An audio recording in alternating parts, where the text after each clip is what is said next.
정말 잘생기거나 예쁘거나 혹은 기가 막히게 말을 잘하는 사람을 만나게 되면 누구라도 그들에게 쉽게 호감을 느낄 수 있습니다. 솔직히 이런 장점이 있다면 세상을 사는 데 있어서 보통 사람과 비교해서 출발선상이 달라질 것입니다. 하지만 본인 잘난 맛에 빠져 본인의 인생을 망치는 사람들도 종종 볼 수 있습니다. 그는 직장도 없는 한량백수였음에도 낮부터 술을 마시는 습관을 가지고 있었습니다. 주변 사람들은 그가 비록 게으를지라도 천성은 매우 순해서 다른 사람들에게 절대 해를 끼칠 것이라고는 생각도 못했습니다. 그리고 그의 외모도 꽤 잘생겼기 때문에 처음 그를 만난 사람들도 금방 그에게 호감을 가지기도 했습니다. 데이비드 하커는 새로운 인생을 살기 위해 1995년에 이사를 갔습니다. 그는 어릴 때부터 상당히 거친 환경에서 자랐는데 이사를 간 곳의 10대 불량배들의 일원이기도 했습니다. 이때 그의 나이는 23세였는데 당시 그의 가장 친한 친구 맥스는 고작 16세였습니다. 그는 그냥 그 친구들에게 놀러가서 함께 저녁을 먹고 노는 것을 좋아했습니다.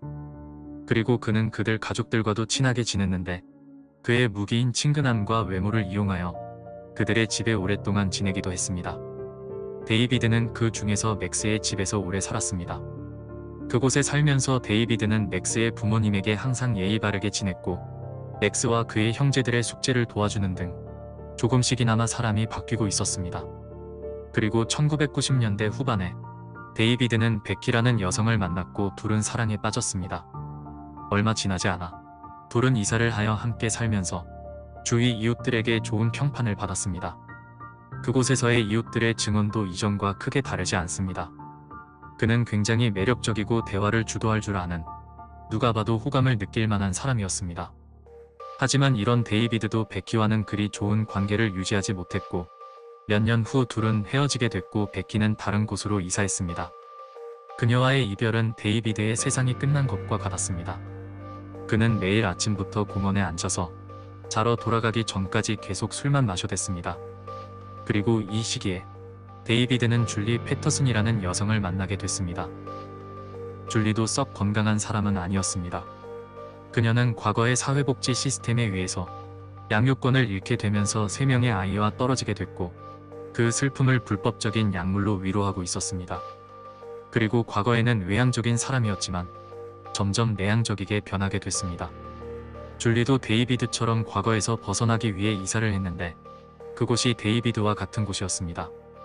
그곳에서 줄리는 앨런이라는 남자와 3년이나 함께 지냈고 그와 아이를 가질 수도 있었습니다. 하지만 줄리와 앨런은 입양을 보내는 선택을 했습니다. 이 선택은 결국 줄리를 다시 병들게 만들었고 다시 약물에 의존하게 만들었고 자주 며칠씩 집에 안 돌아오기 시작했습니다. 그리고 며칠씩 밖에 있던 그녀가 돌아왔을 때 굉장히 더러운 몰골이었습니다. 줄리는 도시의 노숙자들과 어울렸기 때문입니다.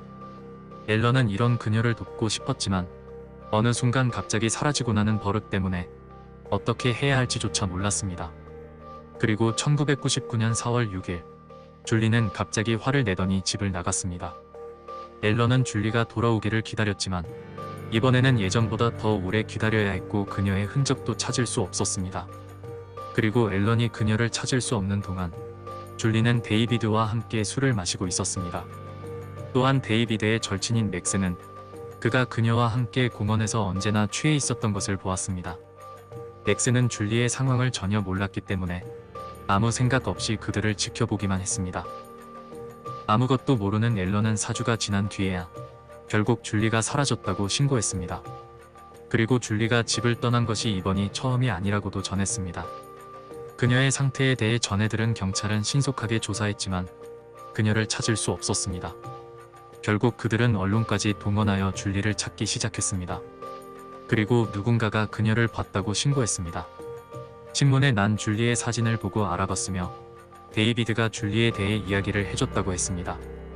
경찰은 새벽부터 그를 조사하러 가면서 그 구역 전체를 봉쇄했습니다.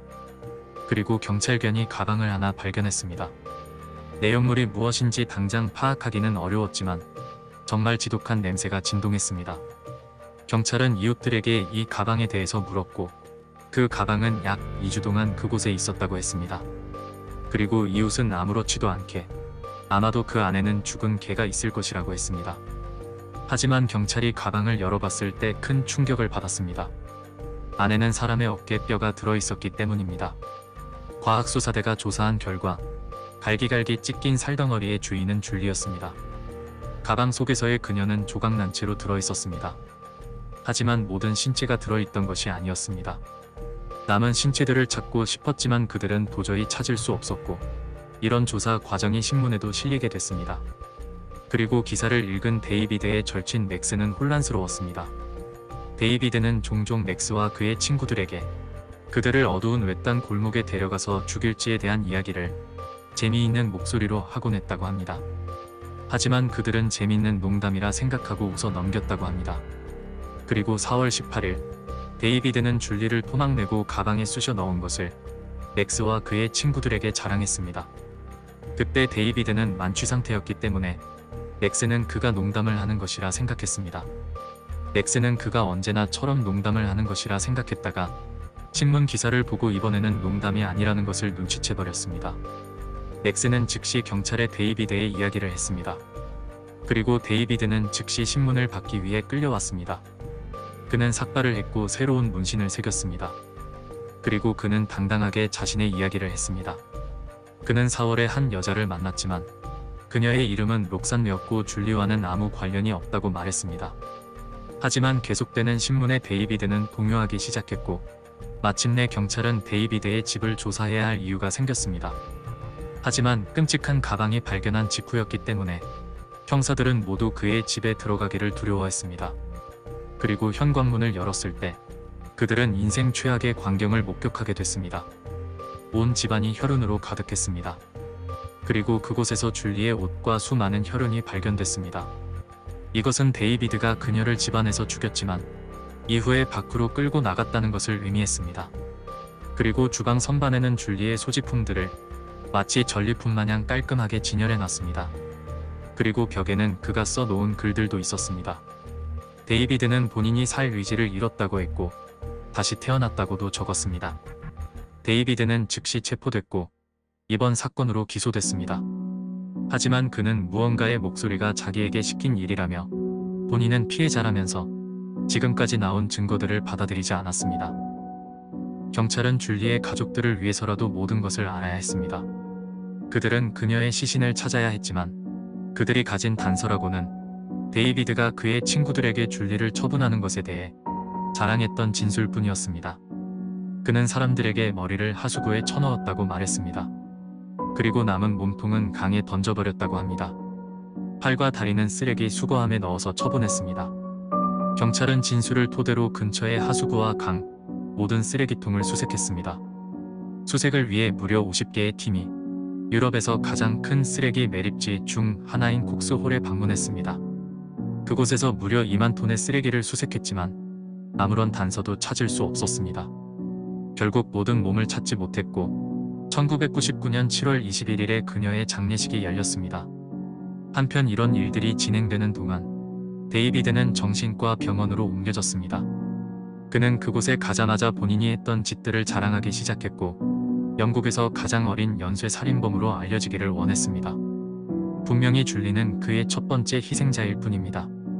그는 다른 2명을 죽인 것에 대해서도 자랑했지만 경찰은 아무런 증거를 찾지 못했습니다. 게다가 데이비드는 병원 사람들에게 줄리의 허벅지 일부를 마늘 치즈 파스타와 함께 먹었다고도 했습니다.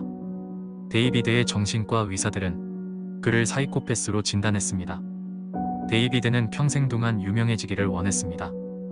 20세가 될 때까지는 유명한 록스타가 되기를 꿈꿨지만 수년간의 무직 상태와 우울증, 그리고 분노와 약물 사용이 결국 유명한 인범이 되는 것으로 바뀌었습니다.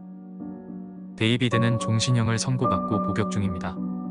그리고 2021년 말에 그는 가석방 자격을 얻었지만 다행히 그의 가석방 자격은 없는 일이 됐습니다.